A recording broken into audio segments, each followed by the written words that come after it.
como você disse, né? Eu vi esse caso de duas formas, né? Pelo lado da educação e pelo lado de ser mãe preta, de dois meninos pretos. Também tenho dois sobrinhos, inclusive o meu sobrinho de 12 anos já passou 2 vezes por essa questão. E o que aconteceu com a Giovana, dela usar o privilégio dela, o que acontece? Se fosse uma mulher preta no lugar dela, com certeza era essa mulher preta que seria presa, né? Porque quando a mulher presa grita, quando ela fala sobre o racismo, normalmente as pessoas falam que é mimimi, que ela está falando demais, que ela é louca, que agora tudo é racismo. E as pessoas, quando o branco fala, ouvem. Não diminuindo o que aconteceu com a Giovana, porque ela sabe muito bem esse lugar dela, né? Ela sabe esse lugar do privilégio dela e o que ela precisa fazer para combater, assim como ela fez lá. Quando ela xingou, quando ela brigou, é o que qualquer mãe preta, assim como eu, gostaria de fazer nos lugares, porque todos os dias passamos por racismo, velado ou não, nas entrelinhas ou não. Mas, infelizmente, todos os dias, muitas mães passam por essa situação. Eu tenho feito muitas lives na minha página com mães que vão falar sobre essa dor. Vão falar sobre racismo que aconteceu na escola, racismo que aconteceu em algum lugar onde saiu para comer, em shoppings, né? Então, infelizmente, em muitos desses lugares acontecem essas questões. E depois as pessoas minimizam o caso, assim como essa mulher, falando da bebida, ou então pedindo desculpas, ou falando que é brincadeira, né? Mas a pessoa que sofreu o racismo, muitas vezes ela não é ouvida. Essa criança, muitas vezes, não é ouvida. E aí a sua autoestima vai para onde, né? Como quem garante a autoestima dessa criança? Eu, enquanto educadora, acredito muito na educação. Então, eu acredito que é através dela que nós vamos tentar livrar as pessoas do racismo. Mas isso precisa ser educado, conversado e estudado. Nós sofremos um apagamento da história do negro. E isso faz com que as pessoas cada vez mais sejam racistas explicitamente, né? Ou usando a internet ou não. Hoje as pessoas falam sobre isso abertamente, sem vergonha nenhuma.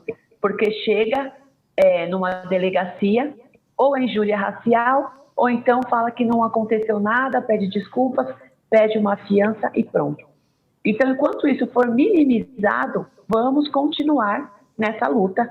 E a luta mais forte ainda é das mães com seus filhos, levantando essa autoestima, conversando com essa criança e também deixando ela forte para todos esses episódios que irão acontecer. A Giovana ontem mesmo na entrevista falou, não vai ser a primeira vez, nem a última que aconteceu isso.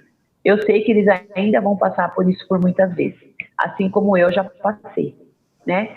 Então, que nós possamos ser ouvidas, que a pessoa que sofreu o racismo, que ela possa ser ouvida e ter essa justiça feita. Tá desligado o seu microfone, Marilis. Voltou. Desculpa. Doutora Vera, queria perguntar para a senhora, como é que às vezes as pessoas não sabem, tem a coisa da passividade, enfim, das pessoas não querem se meter, enfim, em situações ali que são muito incômodas, são situações criminosas. Como uma pessoa deveria agir numa situação dessa para dar apoio, enfim, para uma mãe ou para um pai, enfim, ou para uma criança ou um adolescente que estão passando por um ataque racista desse jeito? Bom, o pressuposto, Marilis, é muito interessante essa sua provocação. O pressuposto é exatamente que a pessoa que testemunha uma situação racista, uma situação discriminatória, preconceituosa e, portanto, criminosa, essa testemunha, ela tem que ter um olhar de sensibilidade e reprobabilidade daquela conduta. Porque o que acontece é que, embora tenhamos conseguido criminalizar na Constituição Federal, no caso do Brasil, é a Constituição Federal que diz que o crime de racismo é punido, inclusive, sendo imprescritível e inafiançável. Mas a nossa sociedade assim não valora. os operadores do direito, que são majoritariamente, esmagadoramente brancos, especialmente no âmbito da magistratura, do Ministério Público, são pessoas brancas que não valoram o racismo como sendo uma conduta reprovável criminalmente. Então, você, né, o famoso mimimi, a desqualificação da gravidade daquela conduta, o uso do argumento, por exemplo, no caso agora dessa portuguesa, da embriaguez. No Brasil tem sido recorrente a defesa dizer que a pessoa sofre de algum transtorno mental. Então, agora todo mundo virou maluco, que não é o maluco beleza do Raul Seixas, mas assim, todo mundo somente surta na hora de cometer o crime de racismo. Então, isso cria um ao redor extremamente negativo para empreendermos políticas educacionais, inclusive, como muito bem coloca a Tatiane. Por quê? Porque a sociedade brasileira, que é minoritariamente branca, porque hoje a população negra no Brasil é de 54%, não é? Às vezes 56%, corrigindo.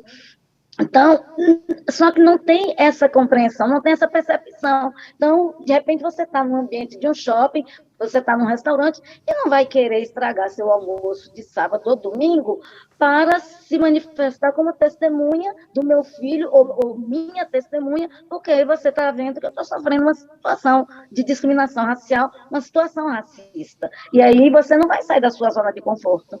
É isso que, infelizmente, ainda se opera.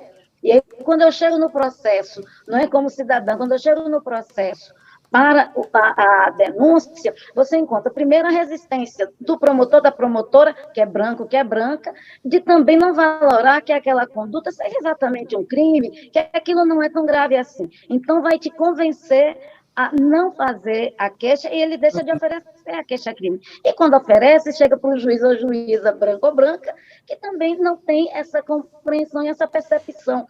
E aí você fica com uma normativa de pouca aplicação. Agora, Vera, nesse ponto, e aí eu vou passar até para a Tatiane, que nosso tempo está encerrando, nesse ponto, a importância não só da imprensa, mas também das redes sociais, né? Porque nesse caso, como é importante a gente falar que aqui no Brasil, isso sim dá prisão. E não dá, como a senhora mesmo falou no começo, não pode ser pago fiança, né? Então, quer dizer, é preciso as pessoas saberem desse crime e qual é a punição. Agora eu queria voltar, só para a gente encerrar com a Tatiane, porque até numa das falas da Giovana, no qual ela estava muito emocionada, falando sobre a situação da Titi, que ela é mais velha, ela tem 9 anos, e ela entendeu tudo o que estava acontecendo, né? E a dor dessa menina de viver tudo isso, né?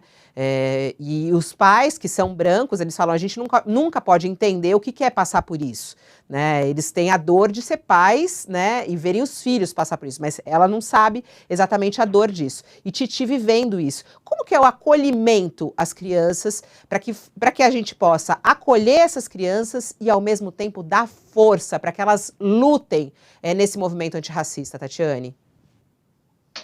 Então, primeiramente, sempre o antes de acontecer, né? E eu vejo que a Giovana, ela faz bastante isso com os filhos dela, né? Que é envolvendo eles nas questões onde tem pessoas pretas, que é mostrando pessoas pretas que estão ali no momento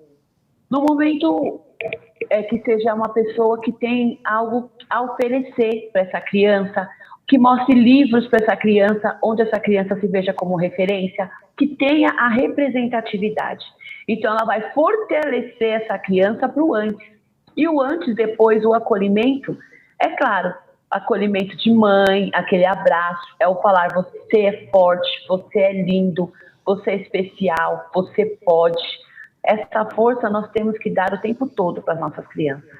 E isso precisa ser feito o antes, porque não se sabemos, né, quando vai acontecer o racismo. Então, nós precisamos fortalecer os nossos filhos antes. É como eu faço com meus filhos, é como eu faço na escola. Eu trabalho na escola, sou vice-diretora de uma escola, e nós falamos todos os dias nessas escolas sobre o empoderamento, sobre a representatividade. Então, essa força precisa vir da família e também das pessoas que estão ao redor, das pessoas que fazem parte da vida dessa criança, trazendo também a representatividade. Uhum. e assim essa criança vai se fortalecendo.